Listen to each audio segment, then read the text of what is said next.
So the market for carbon removal is expanding, but there's a lot to do. We need to remove 10 gigatons of carbon by the midpoint of the century, and we're currently at like 0.01%.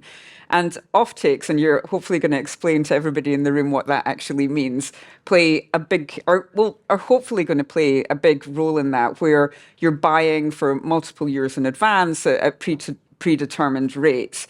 But there's a lot of, risks around prices. The prices fluctuate wildly between, I suppose, the very low junk end of the market, the $10 sort of price, up to $1,000. So I'd like to kind of dig into that today and hear your perspectives on it.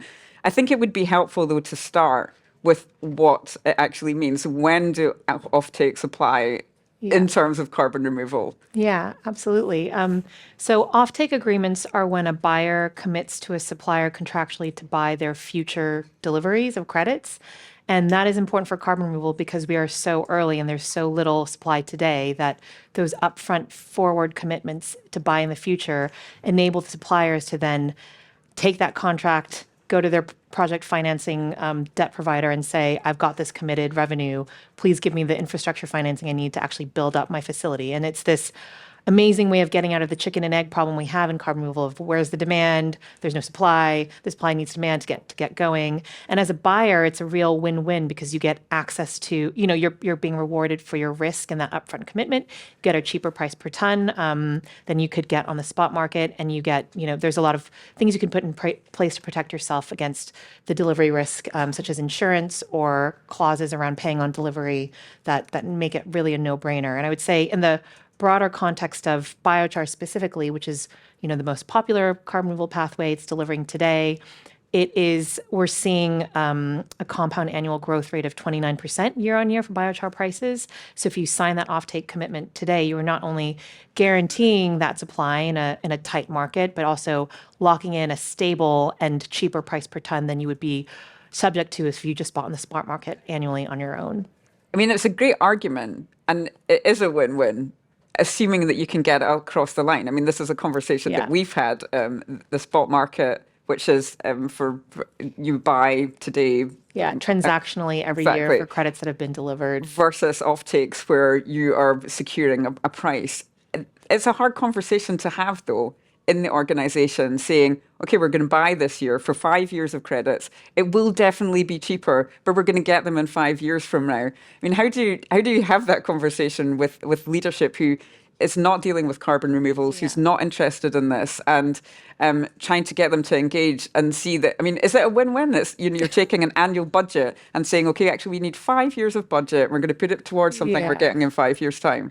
Yeah, well, it all depends on how that budget's deployed, right? When you pay on delivery, you're paying out annually for the credits you get delivered, so it's not coming out of the first year of that budget. And what we've seen with buyers in carbon removal is their leadership and definitely the institution needs to get comfortable with carbon removal at all in the first place. And typically you see buyers buy on the spot market for a couple of years in a row, understand what they care about, what criteria matters to them, which suppliers they like. And once they've done that and they see, well, prices have gone up over the last 3 years, what can we do about this? That the transition then to offtakes becomes more of a no-brainer. But there has to be that commitment amongst your colleagues to carbon removal and setting those targets and saying, this is long-term for us. We've made these commitments. We're going to hit net zero at this date. We're going to have these interim targets that we need to get to. So let's make this long-term commitment now to make an economic win-win. So assuming internally you've made the commitment, you've got your CFO on board, you're saying, okay, the prices are going to go up by X percent.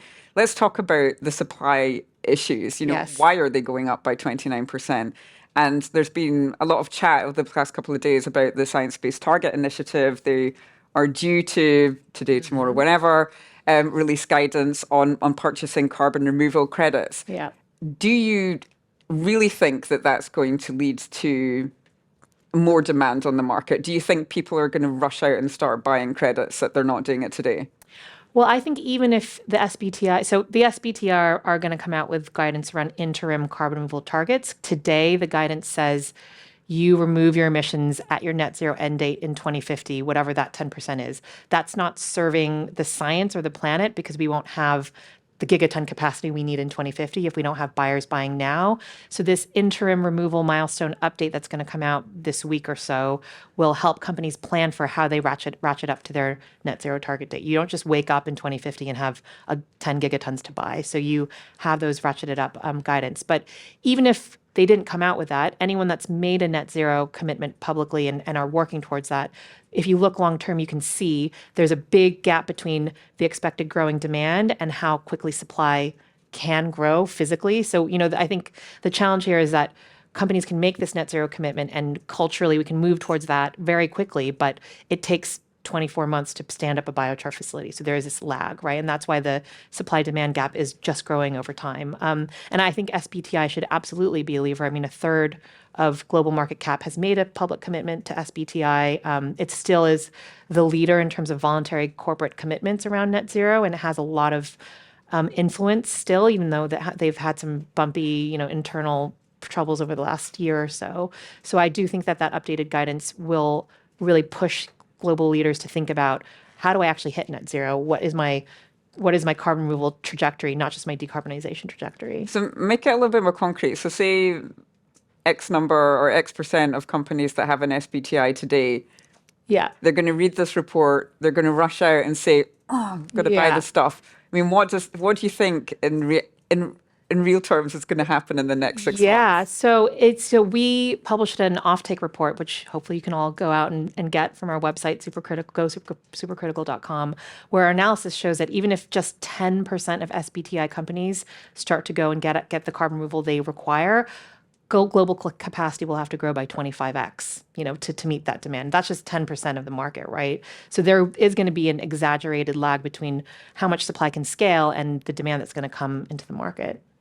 And do you see, because it's voluntary, still voluntary, so we're talking about voluntary commitments, there are other ways that biochar could be included. We've got the CRCF guidance coming in Europe, potential inclusion in the ETS system. Do you also think at some point the compliance market will start driving more demand too? Or is that like a long way out in the future? Yeah, I think it will do. It will have to. I mean, ultimately, all these systems and guidance and market is about helping the planet get to net zero, right? And we know that at the end state, carbon removal is a required component of that. I think the compliance market is obviously lagging the voluntary market. I think that's just how policy works. You see voluntary guidance shape how policy should follow, and it just takes a lot longer. I think I was talking to somebody today, and they thought the earliest it could happen, that convergence between compliance and the voluntary market, would be 2028. I think that is way earlier than it'll actually happen, but you will see that start to converge. So if a company is interested in an offtake agreement, what kind of volumes are you talking about? Because we've got these big headline companies, and less so now, but the Microsofts, the BCGs, the JP Morgans, that are spending millions on thousands of tons of credits. Now, for the smaller companies like ourselves, or for other the little 5,000, somebody called me. What was it they were saying? Anyway, it's like the small ones, the small companies that are buying. How did they get into it? Because they're not going to say, right, we're going to buy 5,000 of this, and we're going to buy 1 million of this. They don't have that kind of money. Are there ways of accessing the market that are easier, risk-free, good price, long-term commitment? We've been working on exactly this challenge because, we announced a partnership today with Exmed, who's the top biochar supplier in the world. They've got the most deliveries, I think responsible for 80% of biochar today. And we've been working with them for the last year or so on this partnership, bringing offtakes to the average buyer. Because you're right, an Exmed is only going to sign a direct offtake with a buyer for a Microsoft scale sort of offtake, hundreds of thousands of tons, which kind of pushes out any buyer who's less than 100,000 tons, and that's not making the offtake accessible, right? So what we've done is partner with them to allow anyone of any size to access the offtake that we've negotiated with Exmed. And because we are able to, through our marketplace, aggregate all the demand and pool up the buyers, this collective purchasing power gives them the same terms, 20% discount to spot, guaranteed get discount to spot in future years with most favored nations clauses, so that they can buy at that 3,000 ton a year, 1,000 ton a year, 20,000 ton a year volume that they couldn't do directly on their own. And that's really what we're trying to do with our marketplace, is this collective purchasing power, aggregating demand and giving them the same purchasing power as a big buyer like Microsoft. we've talked a lot about biochar in Yeah. connection with offtakes. Does it work with all carbon removal models? Is biochar what your customers are leaning towards at the Yeah. moment, or is it kind of you're spreading it across everything? Yeah, so offtakes happen across all solutions, nature-based, engineered like DAC, enhanced rock weathering. I think why we focused on biochar and what we've seen from our demand is because it is the most scaled up, durable carbon removal solution. It's delivering tons today, whereas most of these higher end engineered solutions defer their delivery until 2028, 2029, 2030. Buyers really want near term delivery because it reduces risk and it allows them to use those credits against their current targets like this year, next year, the following year. So that is why we see a lot of demand for biochar and love working with biochar producers. I'm going to ask, I can really take two questions, but I've got one more. So we like biochar because it's related to our supply chain, Yeah. right? We use a lot of paper, and paper is biofeedstock. So Yeah. there's a kind of natural, Yeah. fit to our supply chain. Do you have customers coming to you and saying, this is our supply chain, we want to look for carbon removal methods that are closely associated with that? Yeah, I think there's a lot of different criteria buyers look at when they're choosing projects. It might be relationship to their supply chain. A lot of times it's just where they have team and staff members, like what geographies are there. But biochar in itself is such a beautiful circular story because it takes waste that would otherwise be burned or decomposed, release that carbon dioxide into the atmosphere, and then turns it into biochar, which is a stable form that stores the carbon for hundreds of years, but also then has so many benefits for soil and farmers. It's like an added revenue stream, but also helps them reduce their need for inputs and increases the soil fertility. So it's just a win-win for the biomass feedstock supplier and the farmer and the end use in the farm as well. Great. I can take a question if anyone's got one. You're going to have to be fast and very sharp and to the point. Very quickly, you mentioned you have a 20. You can use a microphone. You mentioned you have a 20% to spot discount policy. Yeah. How do you compute your spot? There's no transparency in the market. Well, it's discount today to spot what the spot market, spot market prices for that supplier, what the XMAD spot price would be. That there is a 20% discount to that with the offtake that you sign. But there is we calculated that 29% CAGR by looking at the Cork Char Index, which Puro is one of the biggest registries for biochar. They track the price of spot across all of their suppliers, which is most of the market, and you can see how the prices are trending. So yes, individual suppliers will vary, but there is, market insights that we can bring to the table by looking at all the suppliers. Great. Thank you very much. Michelle, what I'm taking away from this conversation is, well, of course, that carbon removal is key to a net zero commitment. If you're looking at it, you should be thinking about offtakes versus spots. You get a better price if you can get it across the line with your leadership team. Exactly. And that if you have an SBTI target, that you should be looking at the report and thinking about how the prices are starting to change as that report comes online. Yeah. Thank you very much, Michelle, for your time. Thank you. Thanks, Emily.